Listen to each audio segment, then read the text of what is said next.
a tentar recolher elementos, a observar.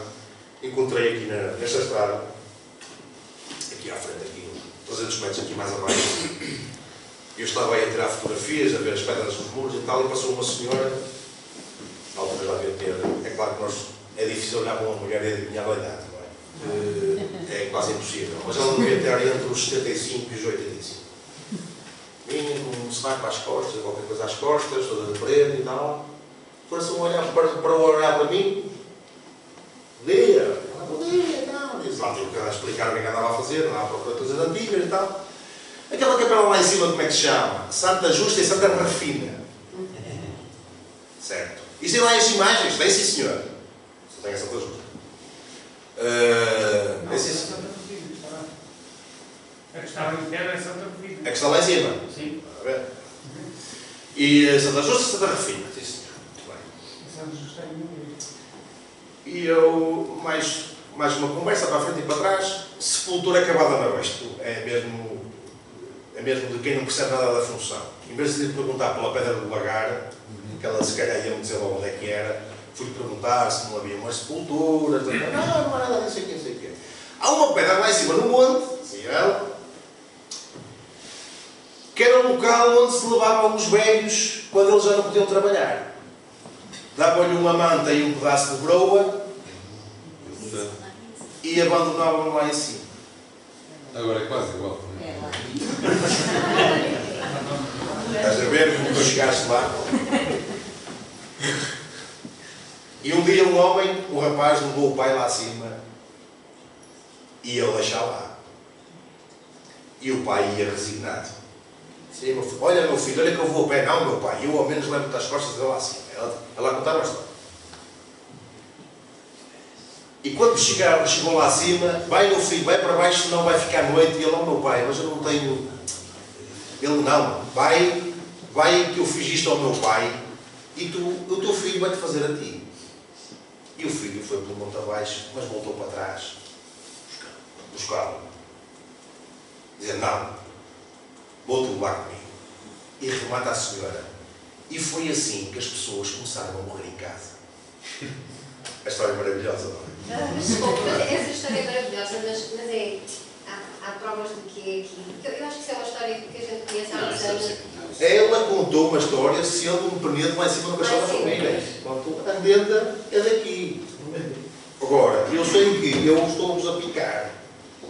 Vocês agora falem com mais velhos. Os mais velhos estão aqui, não sei se já ouviram a história. E eu sei que esta lenda ocorre. Esta lenda é uma história, atenção, a história é uma lenda. Uma lenda, foi uma história que a senhora me contou, mas foi uma das melhores histórias que eu já ouvi. Porque tem, para além de ter a dinâmica toda clássica de uma coisa que até pode acontecer hoje, remata como e foi assim que as pessoas começaram a brincar. Eu, por acaso, a lenda que eu tenho conhecimento é um bocadinho diferente. Ele manda o filho cortar metade da manta, que é para quando o filho dele não vier trazer. Sim. Se calhar é mais emboscada ainda. Eu sei que há uns sítios aqui perto, por causa dos Arcos de Valvez, há uma pedra, mesmo sou um ribeiro, que era lá que deixava, lá que atiravam os velhos abaixo do planeta, nem me davam a hipótese de olha, o governo tem mais 2 ou 3 dias, não, acabava logo ali o sofrimento, mas esta história não é, eu não vou dizer que é exclusiva daqui, mas tem uma riqueza simbólica e tem uma riqueza de narrativa tão interessante. Foi contado por uma senhora que tinha 80 anos ou alguma coisa assim, não foi nenhum escritor que me contou a história, é uma história muito interessante. Mas porquê é que servem as lendas? Normalmente as lendas servem para justificar alguma coisa antiga que aconteceu naquele local. Até pode ser uma história que ela tenha ouvido do outro lado, mas nós vamos colocar lá essa história, que não tem nada a ver com a história de Santa Rufina e a Santa Justa.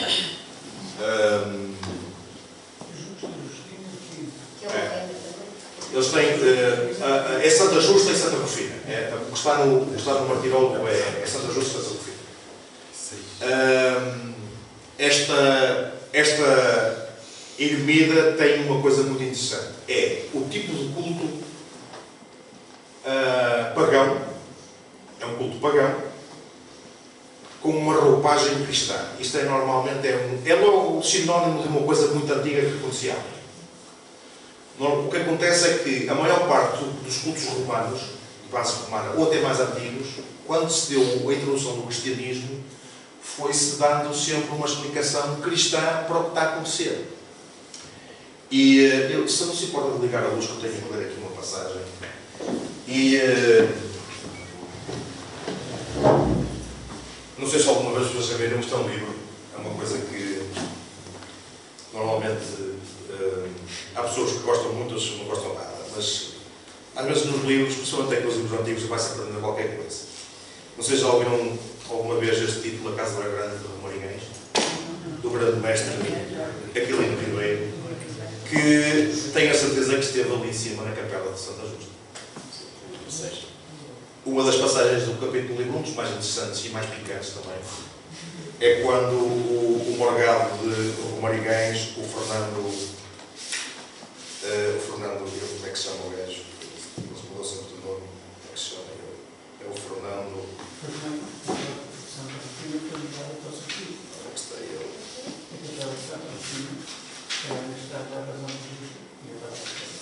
Fernando Mendonça casa com uma senhora chamada Joana e ela é infértil. Ou melhor, um dos dois é, mas a culpa é sempre dela. E ela levanta essa dúvida, e se a culpa não é minha? Mas, pelo simples não, vamos ter que resolver. Então vai à bruxa e a bruxa receita-lhe vir a Santa Justa com uma série de preparativos. Leiam que é muito interessante. Como é que as pessoas, a questão, hoje nós temos as clínicas de fertilidade e eu acho que isto era uma lição para todos. Se as pessoas têm problemas de fertilidade, ele não é gastar dinheiro nas clínicas para fazer tratamento in vitro, fazia uma romaria à Santa Justa, passava uma noite lá no meio dos codeços, mas no dia seguinte não resultava mal. E é assim que diz o livro. Diz o livro. E está o morgado de Lisouros, que é primo do Fernando Mendonça e rival dele, porque ele queria casar com a tal Joana, a dizer: se bem me lembra, como ouvi ler ao meu padre capelão, era uma vez duas irmãs, Justa e Rufina, louceiras em Sevilha. Isto é, vendiam moinhos, cantarinhas, púcaros, tudo que é mais quebradiço e frágil, em género de mercadoria nada mais comparável, digamos, às raparigas. Ou seja, está bem a dizer que a louça é frágil e as raparigas também são frágeis. E a seguir diz o mestre: as vigas, uma vez quebradas, deitam-se ligados, mas sempre ficam rachadas. E por assim vai. O que acontece é que o casal faz a romaria, ela leva um casal de galinhas brancas, frangos, não galos e galinhas, era frangos, tinham que ser novos, não podiam ser já com vícios, que era para representar a castidade. E depois lá se deitaram no meio dos codeços, no meio da algazarra toda da festa e de outros que foram ao mesmo, e no final ela não engravidou. Pronto, então trabalho para nada. O que acontece é que normalmente numa cultura cristã o culto da fertilidade nunca pode estar ao lado da virgindade. Não é? Se elas são duas mártires virgens e ela levou a roupa branca e levou as galinhas, os frangos brancos e tudo, não sei o que é, tudo na paz do Senhor, na procissão e tedeum e não sei o que mais, e no fim meio dos codeços. A fertilidade não pode estar associada, a castidade não pode estar à fortificação, não pode. Peço desculpa, mas isto é a natureza. Não pode ser uma coisa ligada à outra. Isto é uma mistura do culto pagão com o culto cristão. E isto é um dos sinais de maior antiguidade que pode haver. Ou seja, aquela capela é do século XIX. O edifício, o altar é muito interessante porque é um altar. E agora eu podia que desligasse a luz novamente, que é para se poder ver. E eu consegui fotografar da janela porque está fechada. Esta podia estar sempre aberta porque só o pessoal de chegar lá já não apetece fazer baladas. Uma pessoa chegar lá não apetece.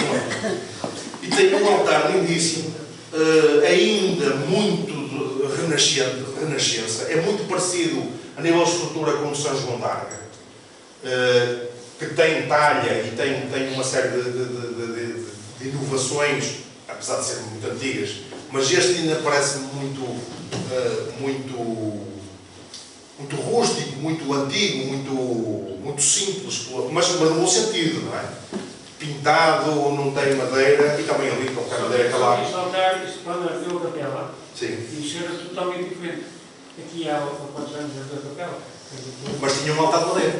Não, era aquele altar só com a pintura depois feita.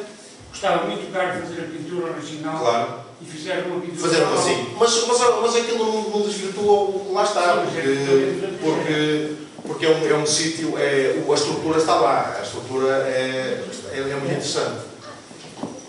E ao haver um culto de fertilidade, nós estamos a pensar, eu estou a pensar que este culto de fertilidade é muito anterior ao século X, ao século VIII, a Sangemondes. Isto vem do tempo dos romanos para não ser mais antigo. Então será muito antigo, muito antes de existir uma capela de Deus.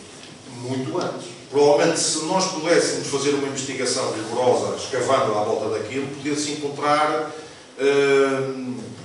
Isto tem a ver com o pastorício, tem a ver com a questão da fertilidade local. E nós temos que pensar que há 1600 anos atrás, gado, mulheres e homens era tudo da mesma importância. Então associaram depois ser santas. Depois cristianizaram. Porquê? Porque colocaram ali duas mártires, ainda para mais Santa Justa e Santa Rufina, são mártires primitivas, no século III ou IV da nossa era, mas podem ter sido introduzidos pelos visigodos. Provavelmente é uma devoção bastante antiga na Península Ibérica. E eu não tenho dúvidas que é um dos sítios centrais da nossa história. A Santa Rufina tinha a capela dela bem baixo. Também a senhora também me contou essa história, que havia duas capelas. Sim, ainda capela. Agora vou levar para o Santiago. Sim. Tem lá a justiça, Mas...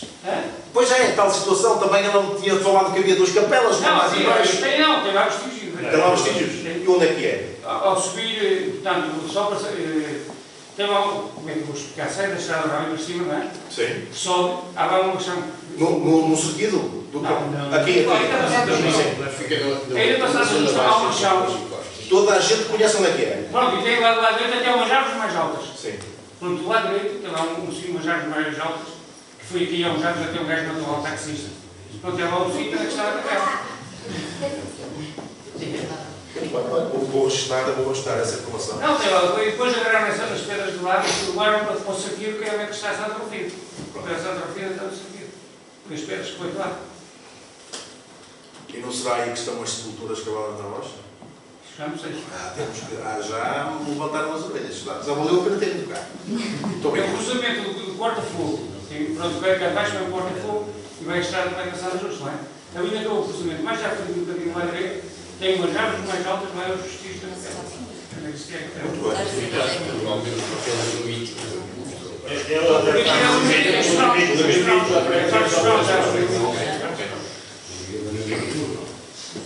Eu percebo o nome.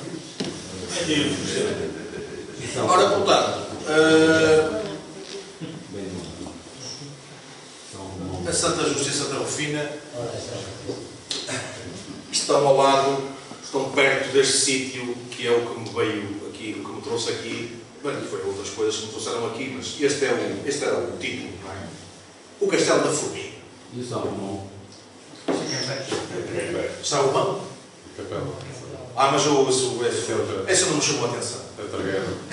Isso não me chamou a atenção. Isso são as coisas que me chamaram a atenção. Se vamos falar de todas as coisas que eu tinha que falar sobre a história da vossa freguesia, nunca mais saímos daqui, não é?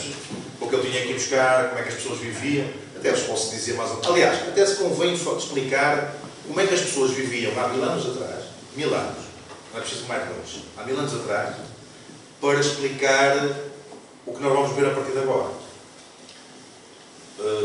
Lembram-se de eu ter falado na questão de a parte da habitação estar mais concentrada naquele corredorzinho, não é? Estar o resto do território ser quase todo desenvolvido para a Serra Larga e para a encosta do Monte da Formiga, e aquela faixa mais junto aos ribeiros ser palustre. Hoje falámos muito sobre alterações climáticas. Não é?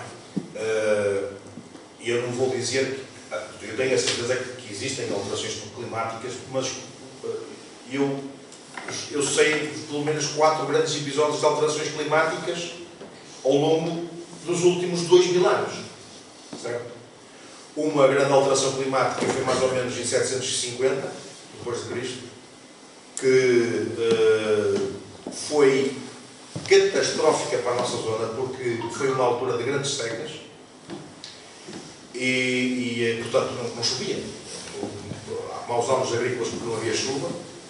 Depois tivemos uma grande alteração climática durante o início do século XIV, que culminou na peste negra. É tudo um encadeamento.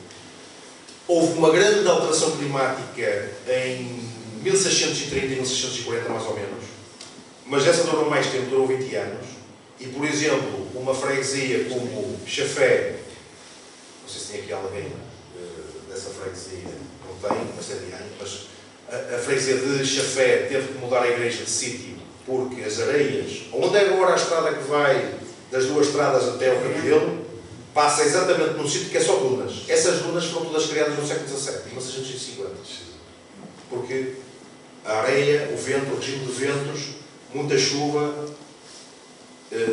encheu aquela zona cheia de areias, de tal maneira que a Capela de Nossa Senhora, que fica ao lado da Tasca do Poeta, lá embaixo no Cabedelo, quem conhece, quem vai do Cais Novo em Dark em direção à Praia do Cabedelo, mais ou menos também tem uma capela ao lado esquerdo. Essa capela começou-se a chamar a Nossa Senhora das Areias por causa disso, nessa altura. A Igreja de Fão, em 1660, a Igreja de Fão, o padre estava sempre a queixar ao rei, diretamente ao rei, que a igreja tinha que ser varrida todos os dias porque estava sempre cheia de areia dentro. Isso foi uma alteração dramática. E claro que são situações que nós agora, mas essas não são antrópicas, nós chamamos antrópicas que têm influência do homem. É a natureza que está a trabalhar. Estas que nós estamos a ver agora foram causadas por homens. Pelo processo de poluição, pela mudança de algumas situações, que a temperatura tem aumentado. Deve haver um fenómeno natural, mas está exacerbado pela ação humana. Isto tudo para explicar o quê? Que há 1000 anos atrás, a paisagem desta zona era diferente da que nós temos agora. Não havia pinheiros. Os pinheiros são introduzidos um bocado mais tarde. Não havia pinheiros. Havia um tipo de pinheiros, não era este pinheiro. Havia pinheiro manso e havia outro pinheiro, não era o pinheiro nórdico que nós temos agora, o pinheiro bravo. Não havia eucaliptos, bem à Austrália. Por exemplo, a economia desta população devia se basear quase toda no cultivo da montanha, em montanha, média montanha, pastorícia, e cultivo de gramíneas que, e nós vemos pela documentação medieval, eles pagavam muito foro, muitos direitos, muitos impostos em cevada. A vocês alguma vez que cultivaram cevada aqui? Lembram-se disso? E centeio? Mas cevada não. Os impostos eram pagos com cevada. Eles nem centeio tinham. Era cevada, e o centeio é de semear no monte, e a cevada também. Cevada e milho para isso, mas tinham muito, e pagavam muito em género, porque é sempre pago em género, porque não havia dinheiro, não havia moeda, pagavam muito em gado, muito em cabrito, muito em ovelha e em cabra. Quando havia pastorícia. Havia pouca, por exemplo, era uma terra que devia ter pouco gado com vacas para dar manteiga, pagava-se pouco imposto em manteiga, mas pagava-se muito em ovelha, portanto, passavam caprino e ovino, mas eles tinham um imposto que era, como é que se chamava? Não é costela, eles chamavam-lhe, era um quadrazil de 9 costelas, e que era um quarto sem catas. Esse era a costelinha do rei. Sim, o rei era que paga o rei. Eles comiam bom. O rei comia o bom. Depois pagavam em galinhas, ovos, aquilo normal. Mas nós, por esse tipo de impostos, conseguíamos perceber mais ou menos a economia aqui da terra. O que é que acontece é que entre 750 e 900 depois de Cristo, houve um grande problema nesta terra, em todas as terras aqui, desde o Rio Minho até ao Rio Douro e até mais para baixo, houve um grande problema. É que não havia governo. Que para muita gente pode significar coisas muito boas, mas não havia governo, não havia proteção militar, não havia administração, não havia administração religiosa e as pessoas tinham que tomar conta de si próprios. Nós hoje, quando falamos daquelas aldeias comunitárias, era assim que eles viviam, eles ajudavam uns aos outros. E em alturas de perigo, e eu vou ter que vos dizer que havia perigo de 3 lados.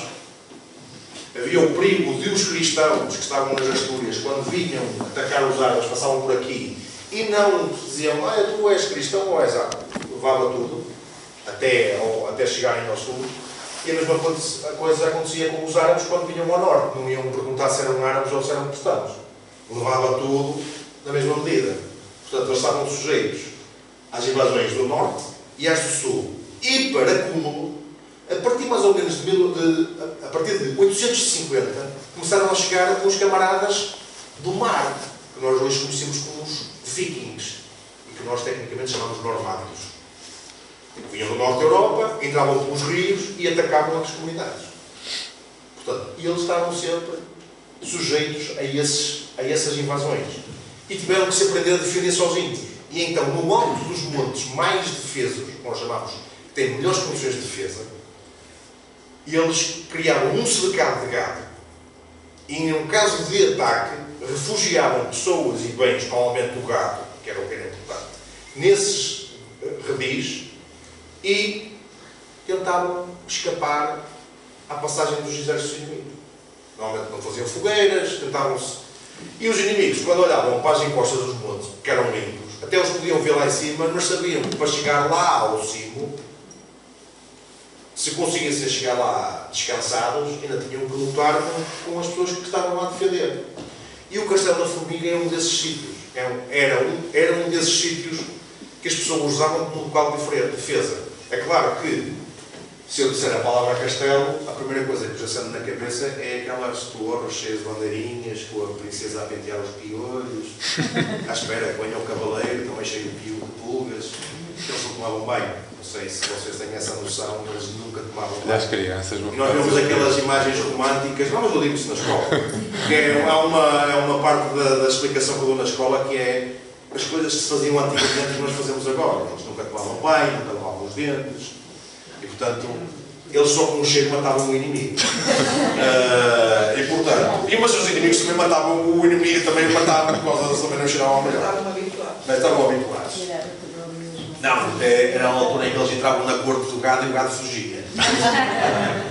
Mas a razão, eu não sei se vocês conseguem ver aqui, esta setinha que tem aqui, que diz formiga, não se vê muito bem, mas é, aqui é o cone, não é? Temos aqui o cone. E depois temos aqui uma setinha